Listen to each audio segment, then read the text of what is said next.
Pegasus जासूसी का मामला सरकार की परेशानी बढ़ाता जा रहा है। दुनिया के कई देश इस जासूसी मामले की जांच करा रहे हैं। वहीं मोदी सरकार इसे कोई गंभीर मामला मानने को ही तैयार नहीं है। सरकार ना तो जांच को तैयार है, ना चर्चा को, जिसका असर संसद पर भी देखा जा रहा है। 2 सप्ताह से विपक्ष ने संसद ठप कर रखी है। संसद में तो सरकार घिरी हुई थी ही, और अब सुप्रीम कोर्ट में भी सरकार घिरती दिख रही है। तो संसद से सुप्रीम कोर्ट तक जासूसी मामले में कैसे घिरी सरकार, देखिए रिपोर्ट।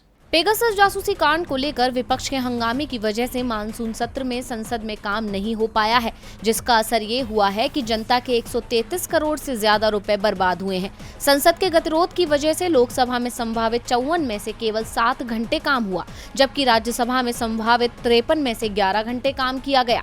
अब तक संसद में संभावित 107 घंटों में से केवल 18 घंटे काम किया है। इस प्रकार करीब 89 घंटे बेकार हो गए हैं। इसका मतलब है कि करदाताओं का कुल 133 करोड़ रुपए का नुकसान बिना काम के ही हो गया। इस मामले पर कांग्रेस नेता अभिषेक मनु सिंघवी ने कहा कि अगर केंद्र सरकार पेगासस जासूसी प्रकरण पर कुछ सवालों के जवाब दे तो संसद की कार्यवाही अगले मिनट चलने लगेगी, लेकिन वह इस मुद्दे पर चर्चा से भाग रही है क्योंकि उसके पास छिपाने के लिए बहुत कुछ है। बता दें कि पेगासस और कुछ अन्य मुद्दों को लेकर पिछले कई दिनों से संसद के दोनों सदनों में गतिरोध बना हुआ है। विपक्षी दलों का कहना है कि पेगासस जासूसी मुद्दे पर चर्चा कराने के लिए सरकार के तैयार होने के बाद ही संसद में गतिरोध खत्म होगा।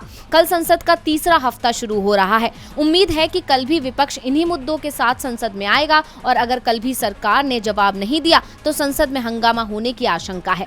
आपको बता दें कि संसदीय कार्य मंत्री प्रहलाद जोशी ने विपक्ष की मांग को खारिज करते हुए शुक्रवार को लोकसभा में कहा कि यह कोई मुद्दा ही नहीं है। वहीं दूसरी तरफ सुप्रीम कोर्ट की 2 न्यायाधीशों की खंडपीठ गुरुवार यानी 5 अगस्त को पेगासस घोटाले की विशेष जांच के अनुरोध वाली याचिकाओं पर सुनवाई करेगी। अब देखना दिलचस्प होगा कि संसद से अदालत तक फंसी सरकार बचाव का कौन सा रास्ता निकालती है।